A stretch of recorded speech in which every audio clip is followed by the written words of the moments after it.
Breaking news చూస్తున్నాం. తెలంగాణ బీజేపీలో సంచలన పరిణామం చోటు చేసుకుంది.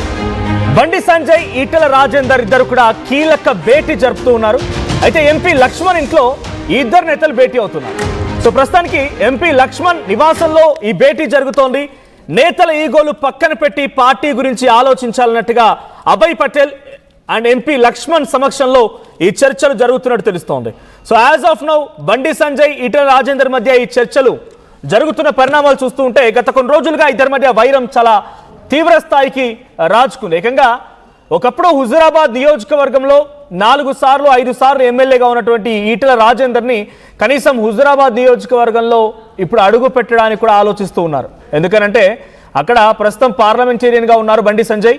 సో బండి సంజయ్ పార్లమెంటరీగా ఉన్నటువంటి ఆ నియోజకవర్గ పరిధిలోనే వస్తుంది హుజూరాబాద్ నియోజకవర్గం అనేది. సో హుజూరాబాద్ నియోజకవర్గం ఆ పార్లమెంట్ పరిధిలో వస్తున్న తరుణంలో ఇప్పుడు బండి సంజయ్ అక్కడికి రానివ్వడం లేదు అని అంటూ ఒకానొక సిచ్యువేషన్లో హుజూరాబాద్ నుంచి చాలా మంది బీజేపీ నాయకులు, ఈటెల రాజేందర్ అనుచరులు కూడా ఇక్కడికే చేరుకున్నారు. ఉన్నటువంటి నివాసం షామీర్పేటకే చేరుకొని కొన్ని ప్రెస్ మీట్ కూడా పెట్టారు. సో కౌగులించుకొని వెన్నుపోటు పొడిచే పరిస్థితి నా దగ్గర లేదు అని అంటున్నారు ఈటెల రాజేందర్. అప్పుడు ఇక నివేదిక ఆధారితంగా నిన్ననే అభయ్ పటేల్తో ఈటెల డిన్నర్ మీటింగ్లో కూడా పార్టిసిపేట్ చేశారు. సో విజువల్స్ మనం చూడొచ్చు. అక్కడ గతంలో ఈటెల రాజేందర్ పలుమార్లు ఈ విషయాలపై ప్రస్తావించినప్పుడు బండి సంజయ్ గురించి ఆయన మాట్లాడిన సందర్భంలో చాలా తీవ్రంగానే మాట్లాడుకొచ్చారని చెప్పాలి. సో అలుముకొని వెన్నుపోటు పడడం నాకు రాదు, కడుపుల కత్తులు పెట్టుకొని నేను మాట్లాడానన్నట్టుగా ఈటెల రాజేందర్ మాట్లాడుకొచ్చారు. అంతెందుకు సోషల్ మీడియాలో బహిరంగంగానే ఫ్లెక్సీలు వెలిసా ఈటెల రాజేందర్ పైన. ఈటెల రాజేందర్ ఏడుపే బీజేపీకి పాపంగా మారిందని, శాపంగా మారిందని, ఆయనకైనా చాలా పెద్దగా ఊహించుకుంటున్నారని, తర్వాత అన్ని తనకే కావాలన్నట్టుగా మాట్లాడుతూ ఉన్నారని ఇలాకంగా ఫ్లెక్సీలు వెలిసిన దాంట్లో కూడా అప్పుడున్నటువంటి సిచ్యువేషన్లో బీజేపీ నాయకుడు ఒకతను బండి సంజయ్ అనుచరుడే ఈ ఫ్లెక్సీలు వేశారంటూ కూడా చాలా బహిరంగంగానే ఆ నేత ఎవరు, ఆ నాయకులేరి, సో దీని వెనుక ప్రమేయం ఏంటంటూ కూడా పోలీస్ కేసులు కూడా అయిన పరిస్థితి. సో ఇప్పుడు ప్రస్తుతానికి ఎంపీ లక్ష్మణ్ ఇంట్లో ఇద్దరు నేతలు రహస్యంగా సమావేశమయ్యారు. ఈటెల బండి మధ్య సయోధ్య కుదిర్చేందుకు అధిష్టానం ప్రయత్నం చేస్తోంది. అయితే బీజేపీలో అంతర్గత విభేదాలపైన కూడా అధిష్టానానికి నివేదిక ఇవ్వడానికి నేతలు నివేదిక రంగంలోకి అధిష్టానం దిగింది ఇప్పుడు అని చెప్పాలి. సో ఇప్పుడు అంటే ఒక నివేదిక రెడీ చేస్తున్నారు. ఎవరెవరు కలిసి ఉన్నారు, ఎవరెవరు కలిసి లేరు, వాళ్ళిద్దరి మధ్య సమైక్యం, ఇద్దరి మధ్య ఒక సఖ్యత కుదిర్చడానికి ఎటువంటి సిచ్యువేషన్స్ ఉండాల్సింది, ఈ రకంగా జరుగుతున్నాయి.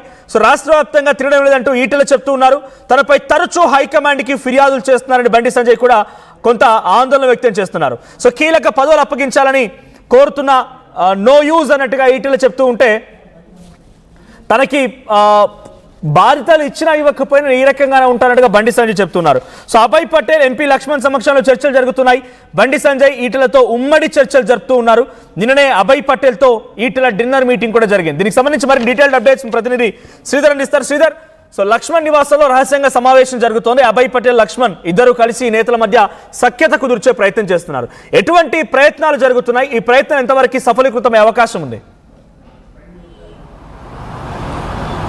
ఏమన్నది పార్టీలో ఉన్నటువంటి అంతర్గత పోరుకు చెక్ పెడితేనే ఇక్కడ బీజేపీ అధికారంలోకి రావడం ఖాయం. ఇక్కడ పార్టీ ఎదగాలంటే డెఫినెట్గా కూడా అగ్రనేతల మధ్య ఉన్నటువంటి ఈగోలను పక్కన పెట్టి పార్టీకి ఒకే లైన్లో తీసుకెళ్లడమే లక్ష్యంగా కూడా అటు బీజేపీ హైకమాండ్ కూడా ఇప్పటికే గ్రహించినట్టు చాలా క్లియర్ కట్గా అర్థమవుతుంది. ఎందుకంటే అటు ఎప్పటి నుంచో ఈటెల బండి సంజయ్ మధ్య పచ్చగడ్డి వేస్తే బగ్గుమనేటువంటి సిచ్యువేషన్ కూడా చూస్తున్నాం. అటువంటి సిచ్యువేషన్ని మొదటగా ఇద్దరు నేతలను సెట్ చేస్తే పార్టీ కూడా ఇక్కడ సెట్ రైట్ అవుతుంది, తెలంగాణలో ముందుకు వెళ్తుంది, పార్టీ బలోపేతమై వచ్చేటువంటి ఎన్నికల్లో కూడా పార్టీ గెలుపు ఈజీగా అవుతుందని కొంత బీజేపీ భావించి ఇద్దరు నేతలకు కూడా సయోధ్య కుదిరించేందుకు బీజేపీ రాజ్యసభ సభ్యులు ఎంపీ లక్ష్మణ్ ఇంట్లో కూడా అటు బీజేపీ రాష్ట్ర వ్యవహారాల ఇన్ఛార్జ్ ఉన్నటువంటి అభయ్ పటేల్ సైతం కూడా ఇద్దరు నేతలతో భేటీ అయ్యారు. భేటీకి ముందు రేపు ఈరోజు జరుగుతున్నటువంటి పరిణామాలకు సంబంధించి భేటీకి సంబంధించినటువంటి అంశాన్ని కూడా ఒకవైపు సునీల్ అటు అభయ్ పటేల్ నిన్న ఈటెల రాజేందర్ ఇంటికి వెళ్ళి అక్కడ ఉన్నటువంటి పరిస్థితిని వివరించడమే కాకుండా రేపు జరిగేటువంటి భేటీలో ఇద్దరు నేతలకు సంబంధించినటువంటి అంశాన్ని ముందుగా ఈటెల రాజేందర్ ఇంటికి వెళ్ళి తెర మీదకి తెచ్చారు. తాజాగా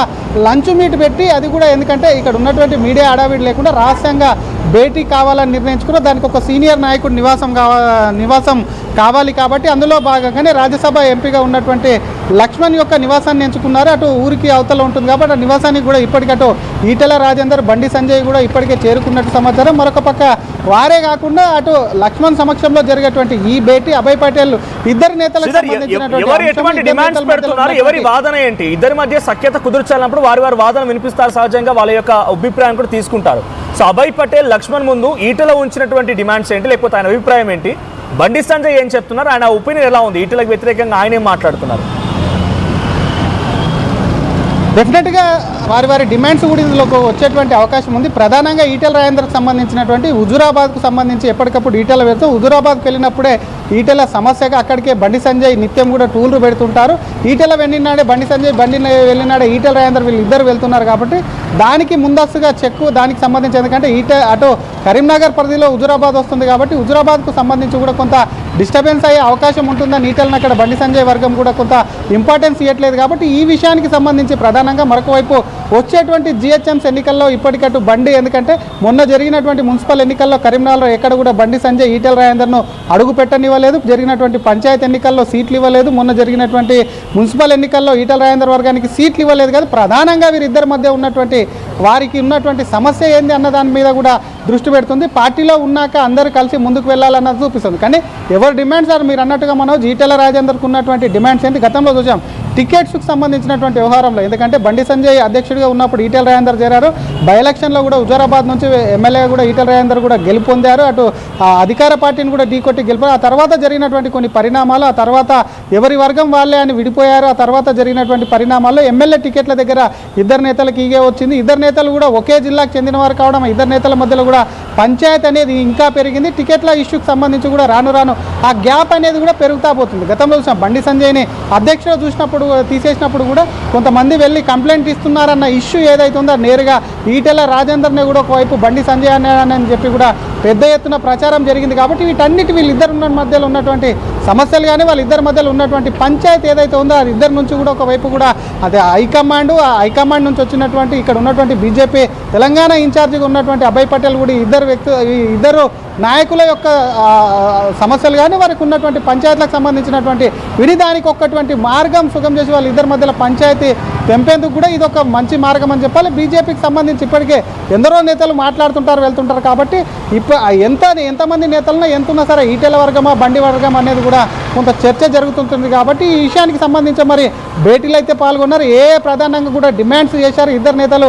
ఏవేవి కూడా అటు అభయ్ పటేల్, లక్ష్మణ్ సమక్షంలో జరిగేటువంటి మీటింగ్కు అభయ్ పటేల్ ముందు ఉంచారన్న దానిపై కూడా ఒకవైపు కూడా కొంత ఆసక్తిగా అయితే మారింది. ఎందుకంటే టికెట్ల పంచాయతీ ప్రస్తుతం కూడా ఎటువంటి రాజకీయంగా లేదు. అయినప్పటికీ ఒకరి మీద ఒకరు నేతలు ఇండైరెక్ట్గా డైరెక్ట్గా కానీ ఒకరి మీద ఒకరు కామెంట్ చేసుకుంటుంటారు, ఆరోపణలు చేసుకుంటారు వాళ్ళిద్దరి మీద. కాబట్టి దానికి సంబంధించి క్యాడర్లో అయ్యేమోయం ఒక పార్టీకి సంబంధించిన ఇద్దరు నేతలు కూడా అగ్రనేతలు అది కూడా క్యాడర్ను కొంత ఆందోళనకు గురి చేస్తున్నారు. కాబట్టి ఆ ఇద్దరిని పొలిటికల్ గా జరిగేటువంటి ఒక గొడవే కాకుండా మొన్న మధ్య కేంద్ర మంత్రి కుమారుడికి సంబంధించిన ఒక అంశంలో కూడా బహిరంగ చర్చ అని సోషల్ మీడియాలో అయితే ఒకరిపై ఒకరు అనేక రకాల నెట్టుకున్న పరిస్థితి. సో పర్సనల్గా తన ఫ్యామిలీని కూడా టార్గెట్ చేసి ఈటెల రాజేందర్, మరొక ఎంపీ ఇద్దరు కలిసి అబాసు పాలు చేస్తున్నారనేది బండి సంజయ్ అన్యాయులు కానీ అనుచరులు కానీ వాళ్ళ వర్గాలు కానీ వాళ్ళు చెప్తున్నమాట. సో ఇది ఎలా ట్యాకిల్ చేయబోతోంది, కుటుంబాన్ని సైతం ఈటెల రాజేందర్ మరో ఎంపీ ఇద్దరు కలిసి ఈ రకంగా ఇబ్బంది పెడుతున్నారనేటువంటి ఈ చర్చ, దీనికి ఎలాంటి ఫుల్ స్టాప్ పడవచ్చు? డెఫినెట్గా మధ్య జరిగినటువంటి పరిణామాలన్నిటి మీద కూడా ఇప్పటికే హైకమాండ్ ప్రోగ్రెస్ కూడా తీసుకుంది. ఎందుకంటే అటు బీజేపీ జాతీయ అధ్యక్షుడు నితిన్ నబీన్ వచ్చారు. 1 మంత్లో కూడా వీరికి డెడ్ లైన్ విధించారు. నేతలందరూ సెట్ రైట్ కావాలి, లేకపోతే ఖచ్చితంగా కూడా నెక్స్ట్ వస్తాను, వేటు తప్పదు అంటూ కూడా ఒకవైపు నితిన్ నబీన్ టూర్కు సంబంధించి 3 రోజుల పాటు ఉందో క్లియర్ కట్గా వీళ్ళకి ఒక ఇండికేషన్ ఇవ్వడం కాకుండా అదొక వార్నింగ్లా అని చెప్పాలి. అందులో భాగంగా నెల రోజులకు సంబంధించినటువంటి అంశానికి సంబంధించి కూడా కొంత క్లియర్ చేసేందుకు కూడా అటు హైకమాండ్ కూడా అభయ్ పటేల్ను రంగంలో దిగి మీరు అన్నట్టుగానే కేవలం బండి సంజయ్ ఇష్యూ, కుమారుడి ఇష్యూకి సంబంధించిందే కాదు, మొన్న జరిగినటువంటి ఈటెల రాజేందర్ మీద వెలిసినటువంటి ఫ్లెక్సీలు ఏవైతే ఉన్నాయో అది కూడా బండి సంజయ్ వర్గం చేసింది అంటూ కూడా కొంత ప్రచారం జరిగింది. మరొక పక్క అరవింద్ మీదకి పోయింది. కాబట్టి వీటన్నిటికీ కూడా ఫుల్ స్టాప్ పెట్టేందుకు జరిగినటువంటి మొదటి నుంచి కూడా బండి ఈటెల మధ్య జరిగినటువంటి సంఘటన ఏంది, ఎందుకు ఇద్దరు నేతల మధ్యలో పంచాయతీ వచ్చింది, వాటన్నిటిని కూడా ఒక్కొక్కరిగా నేతలకు సంబంధించినటువంటి అంశాన్ని కూడా వారి నుంచి కూడా స్వీకరిస్తూ వారి నుంచి కూడా అడిగి తెలుసుకుంటూ కూడా దీనికి వివాదానికి కూడా పరిష్కారం చూపాలని మరి ప్రయత్నిస్తున్నారు. భేటీ అనంతరం కూడా ఏమేమి నేతలకు సంబంధించి వాళ్ళేం అడిగారు, వీళ్ళేం చెప్పారు, అటు బండి నుంచి కానీ టీటెల్ నుంచి కానివ్వండి ఎటువంటి అంశాలు కూడా అక్కడ లేవనెత్తారు అన్న దానిపై కూడా ఈ భేటీ అనంతరం ప్రస్తుతం భేటీ కూడా జరుగుతుంది. భేటీ అనంతరం కూడా ఒక క్లారిటీ వచ్చేటువంటి అవకాశం అయితే ఉందని చెప్పొచ్చు Manoj. Right, thank you Sridhar. So Telangana బీజేపీలో ఒక కీలకమైన పరిణామం అని చెప్పుకోవాలి. ఈ స్థాయిలో అగ్రనాయకత్వం వచ్చి ఇద్దరు నాయకుల మధ్య సఖ్యత కుదిర్చే ప్రయత్నం చేస్తున్నారంటే బీజేపీ ఇక్కడ ఏ స్థాయిలో ఫోకస్ పెట్టిందో అర్థమవుతుంది.